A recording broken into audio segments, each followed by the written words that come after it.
E aí, pessoal, tudo bem? Meu nome é Daniel Nicolas, eu sou professor de língua inglesa e vamos dar sequência ao nosso conteúdo programático da terceira série do ensino médio. Hoje, especificamente, trabalhando a unidade 6 do material didático de vocês, que, na verdade, é uma sequência da unidade 5, onde nós falávamos, discutíamos o conceito de H6, a segunda das 4 habilidades cobradas pelo MEC na prova do Enem. Como eu sempre faço no início de cada aula, eu gostaria, mais uma vez, para fixar, retomar os conteúdos trabalhados anteriormente, mais especificamente apresentando esse quadro geral das 4 habilidades que são exploradas pelo MEC na prova do Enem. Será que vocês lembram de cada uma dessas habilidades? Será que vocês conseguem puxar pela memória qual é a palavra ou a expressão que sintetiza, que resume cada uma dessas 4 habilidades? Vamos lá? H5 responde por questões de quê? Isso mesmo, acertou se você disse vocabulário. São aquelas questões em que eles vão te dar uma palavra ou uma expressão e vão pedir que você associe aquela palavra ou aquela expressão ao contexto apresentado na questão, tá? H6 é quando você utiliza os seus conhecimentos linguísticos, você mobiliza o que você sabe da língua inglesa para ampliar o seu conhecimento de mundo, para expandir a sua bagagem intelectual em 3 áreas: informações, tecnologias e culturas. No capítulo 5 a gente falou sobre informações. Hoje o nosso alvo é falar um pouquinho sobre o uso do conhecimento linguístico para ampliar nosso conhecimento de mundo em relação à área tecnológica. Daqui a pouco a gente vai explorar melhor isso. H7, será que vocês ainda lembram? Isso mesmo, é quando você é solicitado a identificar a função do texto, ou seja, para que aquele texto foi escrito. E por último, H8, que é quando você trabalha com análise e interpretação de poemas ou canções, lembrando que essa habilidade é sempre a mais difícil. Por quê? Porque envolve o componente da subjetividade. Mas como nós estamos ainda na H6, vamos falar um pouquinho sobre o que nós faremos na aula de hoje. Então, hoje, nós iremos utilizar o que a gente sabe da língua inglesa. Quando eu falo utilizar o que a gente sabe da língua inglesa, eu estou falando de vocabulário, estruturas gramaticais, estratégias de leitura, interpretação, para a gente ampliar o nosso conhecimento de mundo em relação à tecnologia. Lembrando que o MEC sempre deixa muito claro que o nosso conhecimento de mundo deve se expandir em 3 direções: informações, tecnologias e culturas. Já falamos sobre informações de uma maneira geral, hoje nós falaremos sobre tecnologia. Por exemplo, uma vez eu coloquei num simulado um texto que falava sobre lentes de contato para diabéticos.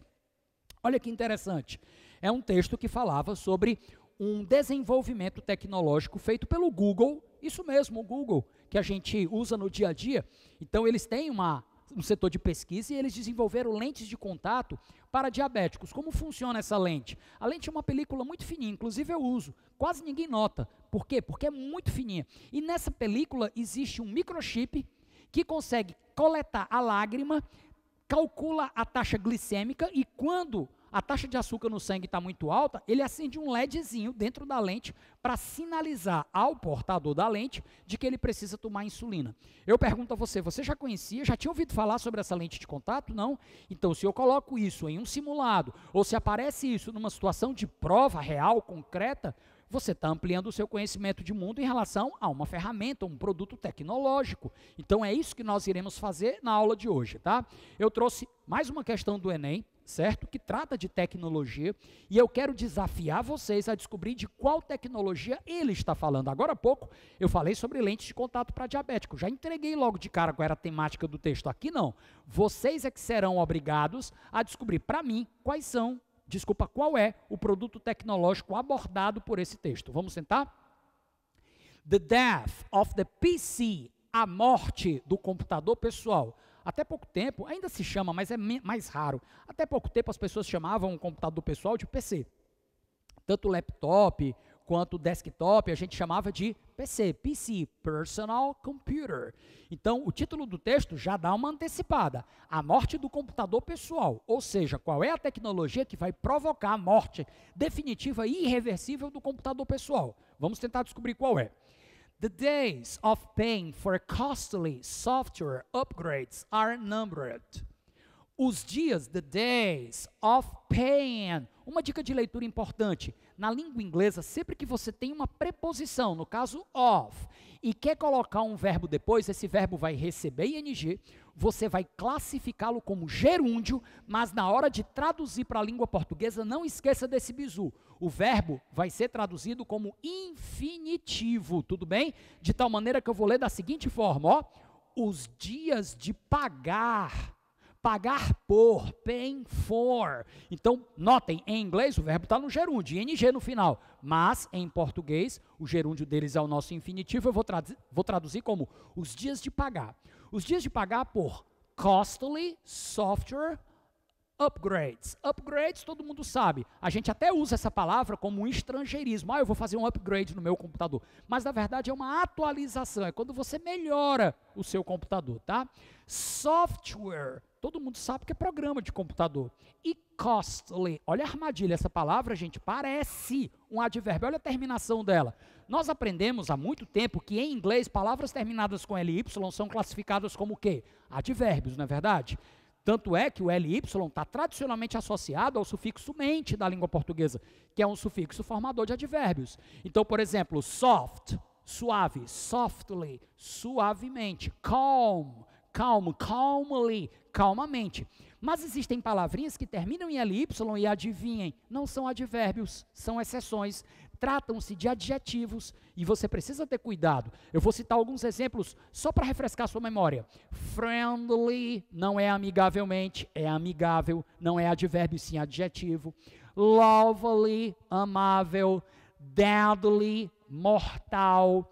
Costly, caro. Daniel, peraí, você traduziu costly como caro? É, mas caro em inglês não é expensive? É verdade, são sinônimos. Só que o expensive é um adjetivo que você bate o olho nele e já reconhece como tal.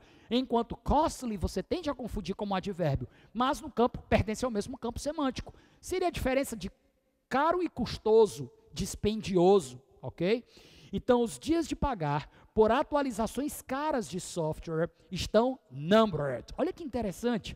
Quando você quer dizer que alguma coisa está com os dias contados, você diz que os dias estão numbered, numerados. Faz sentido, né? Ou seja, eu sei exatamente quando aquilo vai acabar. Por quê? Porque a numeração já foi feita.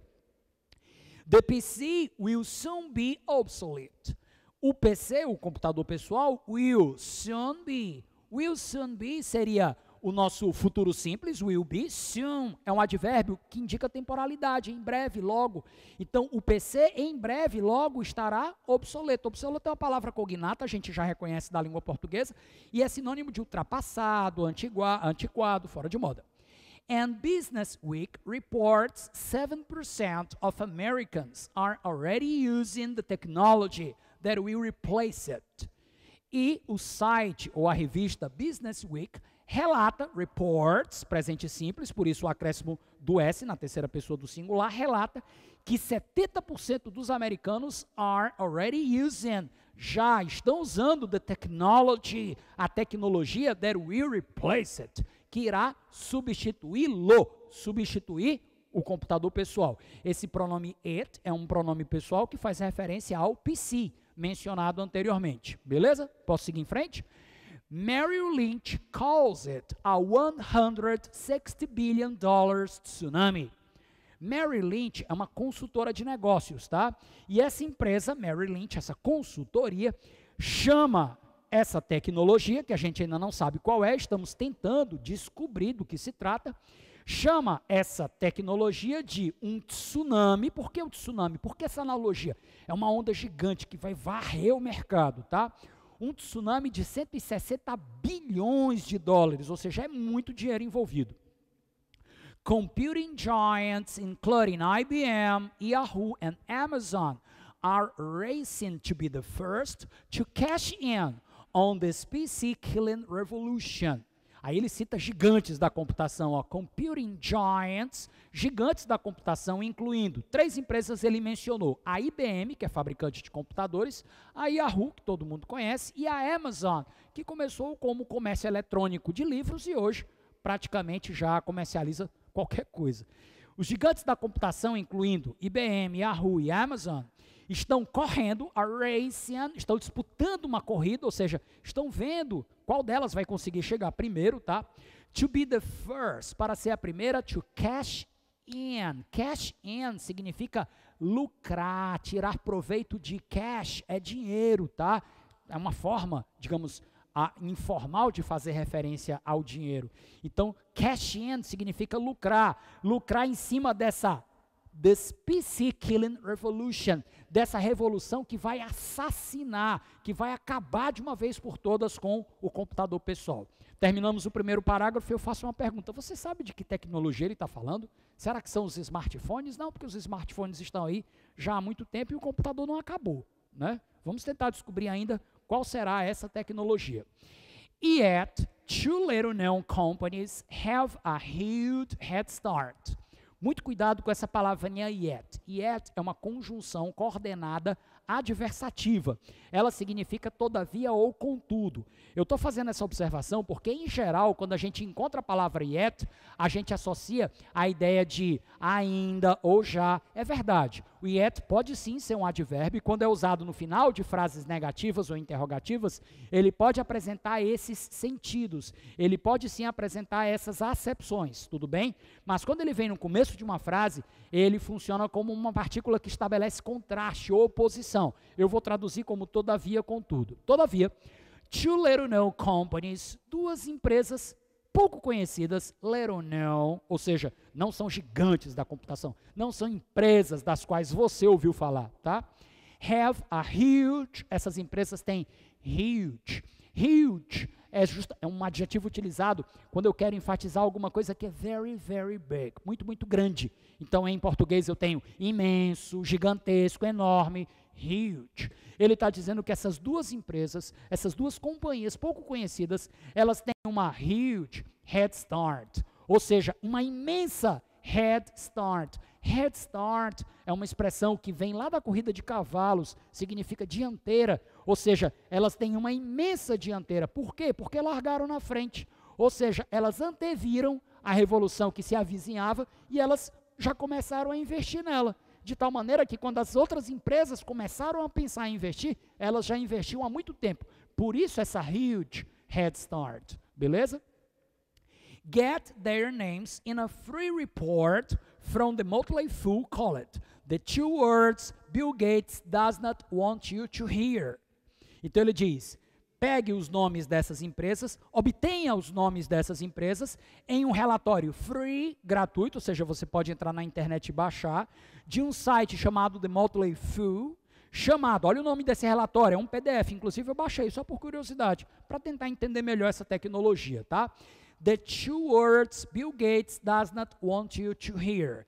As duas palavras que o Bill Gates não quer que você escute, não quer que você ouça. Por quê?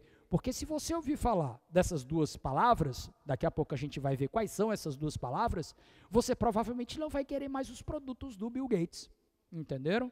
Ok, ele estava falando sobre empresas que estão à frente das gigantes, a Microsoft é uma delas, tá? Até pouco tempo ela era presidida pelo Bill Gates, né?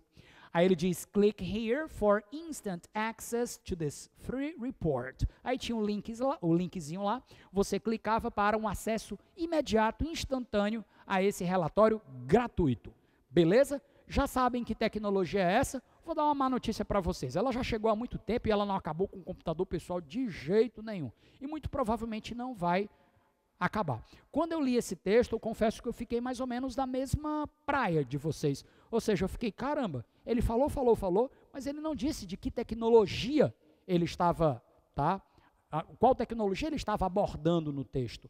Então, gente, essa tecnologia, ela pode ser representada por duas palavrinhas que vocês conhecem de longa data. Cloud computing, computação em nuvem, certo? Então, na opinião desse autor, a computação em nuvem é a tecnologia que, em tese, iria substituir o computador pessoal. Na verdade, eu posso dizer que eles coexistem, ou seja, eles convivem, o computador pessoal e a tecnologia em nuvem, tá?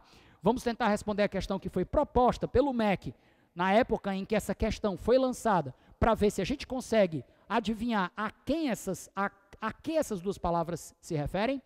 Ao optar por ler a reportagem completa sobre o assunto anunciado, tem-se acesso a duas palavras que o Bill Gates não quer que o leitor conheça e que se referem, opção A, aos responsáveis pela divulgação desta informação na internet. Gente, uma coisa nós podemos garantir, em momento algum o texto fez qualquer alusão aos nomes das pessoas que divulgaram essa informação na internet. Nem nomes foram citados, a não ser do Bill Gates. B, as marcas mais importantes de microcomputadores do mercado. Nem faz sentido falar sobre marcas importantes de computadores, porque ele está falando sobre o fim do computador pessoal, o surgimento, o advento de uma outra tecnologia. C, aos nomes dos americanos que inventaram essa suposta tecnologia. Mas espera aí, a única referência que o texto fez a americanos foi quando ele disse que 70% dos americanos, segundo uma consultoria de negócios, já faz uso, 70% dos americanos já estão fazendo uso dessa tecnologia. D, aos sites da internet pelas quais o produto já pode ser conhecido, mas não é um produto, é uma tecnologia, não se resume a um equipamento só, é uma tecnologia, é uma ideia, é um conceito. Por exclusão, a gente já sabe que é a letra E, porque eliminamos as outras 4 alternativas por se tratarem de opções inviáveis, mas vamos só checar se realmente o item E confere. As empresas que levam vantagem para serem suas concorrentes. Resposta correta, item E. Mas eu disse a vocês, durante o processo de explicação, que eu baixei o PDF e li esse PDF completo. E adivinhe, ele tinha 54 páginas, se não me falha a memória. E eu procurei o nome dessas duas empresas, porque eu fiquei curioso. Ficou curioso por quê, Daniel? Porque eu tinha certeza que em algum momento, quando eu estivesse trabalhando numa turma presencial, se alguém me perguntasse quais eram essas duas empresas, eu não saberia responder. Então eu peguei o relatório para poder entender quais eram essas duas empresas. E pasmem, não havia nenhuma referência a empresa nenhuma lá.